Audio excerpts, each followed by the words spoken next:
Oke, kita akan lanjutkan sedikit membahas mengenai backend service yang akan kita gunakan pada project CRUD operation kita dengan Flutter. Pada kesempatan kali ini saya membuat atau membangun service-nya menggunakan arsitektur REST API. Mungkin untuk pembahasan mengenai REST API itu sendiri kita akan bahas di lain kesempatan.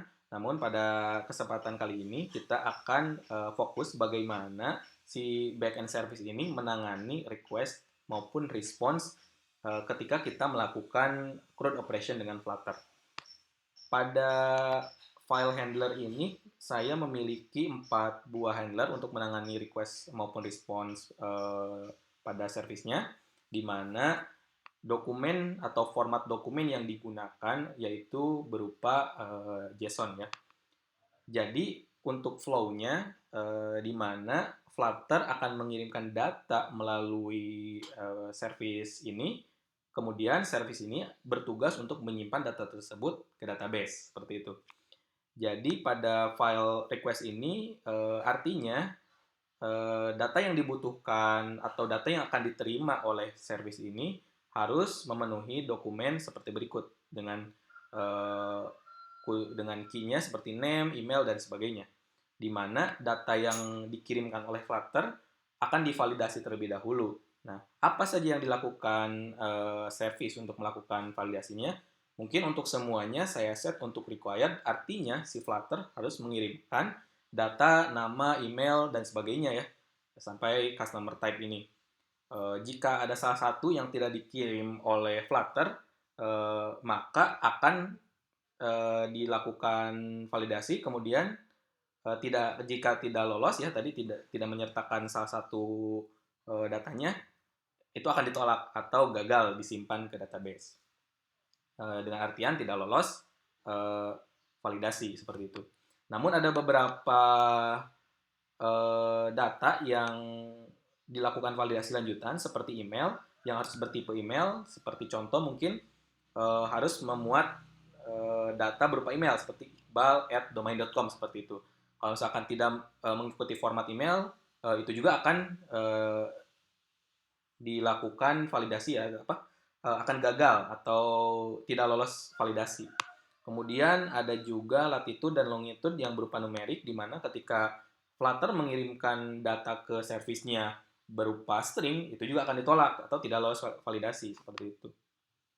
Begitu juga dan responsnya mungkin untuk API seperti get tadi ya, get customers, itu akan menampilkan data-data seperti ID, name, image URL, dan sebagainya gitu kan. Nah, untuk melakukan pengujian terlebih dahulu, mungkin kita akan siapkan beberapa software yang akan kita digunakan sebagai tools ya, digunakan tools untuk melakukan uji coba kepada API-nya. Kemudian kita juga bisa menggunakan software atau ekstensi bawaan dari VS Code sendiri untuk melakukan pengujian kepada API-nya. Di sini saya menggunakan Thunder Client sebagai ekstensi untuk melakukan uji coba kepada API-nya apakah berjalan atau tidak. Nah, di sini saya menggunakan Thunder Client. Kemudian kita juga bisa melakukan instalasi untuk alternatif lainnya seperti REST Client, atau kita juga bisa menggunakan secara terpisah untuk tools untuk pengujiannya menggunakan Postman API ya, Postman API, atau alternatif lainnya seperti Insomnia API seperti itu. Tinggal dipilih saja untuk kemudahannya. Namun untuk kesempatan kali ini saya akan menggunakan Thunder Client yang telah disediakan oleh VS Code sebagai ekstensi, di mana kita akan melakukan uji coba terhadap root ya mungkin atau resource API yang telah kita buat pada project backend-nya. Di sini kita akan coba saja untuk resource customer dengan metodenya get ya. Jadi kita akan lihat apakah sudah berjalan atau belum, atau ada error ketika dijalankan, malahan ya kita akan coba terlebih dahulu.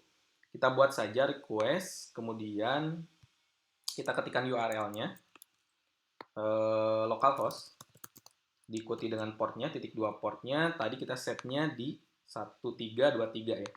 1323, kemudian untuk rootnya kita menggunakan API customers.